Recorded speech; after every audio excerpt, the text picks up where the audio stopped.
Hello to everyone. Welcome back to my channel Romali Productive.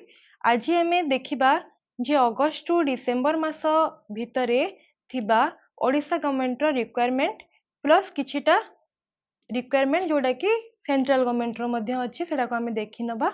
तो first चलंतु देखिबा panchayat executive officer PO जोडा कि बहुत शीघ्र आसीबा को जाउछि। अगस्त टू सेप्टेम्बर मास भितर यार रिक्वायरमेंट बाहरी जीवो सेतिपई प्रिपरेशन हार्ड करंतु।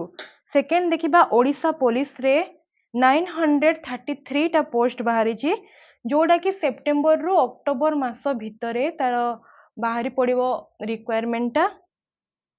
तापरे ओपीएससी प्रिलिम समस्त देइथिबे सेडा तार बाहरी जायछि रिजल्ट। तो ओपीएससी मेन अति शीघ्र अक्टोबर मासरे बाहरिबा को जाउछि। ओपीएससी परे आमे देखिबा एएसओ एग्जाम जोडा कि 340 पोस्ट वर्तमान पई अछि यार बढ़ी भी पारे। तो एडे नवेम्बर रु डिसेंबर मास भीतर यार रिक्वायरमेंट मध्य बाहरी जीवो। तो देखंतु आउ किछिटा मेजर वैकेंसीज ओ ट्रिपल एससी नर्सिंग ऑफिसर रो 5989 टा पोस्ट अछि। सेल राउरकेला अपेंटिस एडा मध्य अछि। इसरो रिक्वायरमेंट अछि। आईबीपीएस पीओ रो रिक्वायरमेंट अछि। AIIMS NORCET 11 OPSC veterinary assistant surgeon OPSC assistant fisheries officer OPSC assistant horticulture officer OUAT requirement अछि। ओडिशा डिस्ट्रिक्ट कोर्ट रिक्वायरमेंट्स अछि। WCD Odisha requirement IREL executive requirement RRB paramedical requirement मध्य रहिछि। एहा छडा किछिटा कन्फर्म जोडा पूरा डेट वाइज सबू डिटेल्स दे दिया हेछि सेटा होछि आईबीपीएस रो आरआरबी ऑफिसर जोटा रहिछि अगस्त 22 रु 23 भितरे मेनटा IBPS PO IBPS clerk IBPS SO. तो एगुडाकर डेट आपण माने स्क्रीनशॉट नै नियंतु। एसबीआई पीओ क्लर्क रो मध्य रहिछि।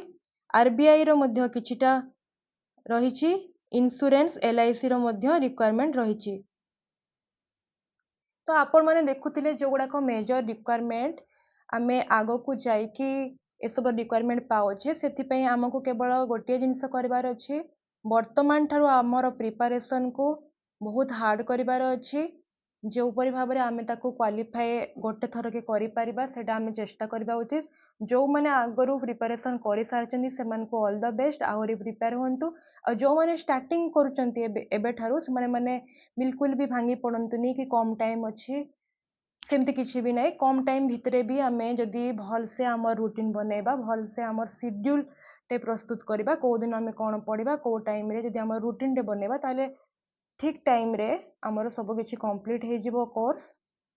तेबे आज पई एतिकी नेक्स्ट आमे देखिबा को एग्जाम पई आमे की परि प्रिपरेशन होबा टाइम मैनेजमेंट विषय रे मु निश्चय भाबरे कहबी। मो सहित जोडी हेकी रहंतु। जदी वीडियो टी भल लागला ताले सब्सक्राइब करंतु लाइक करंतु कमेंट करंतु। रहिली बाय बाय।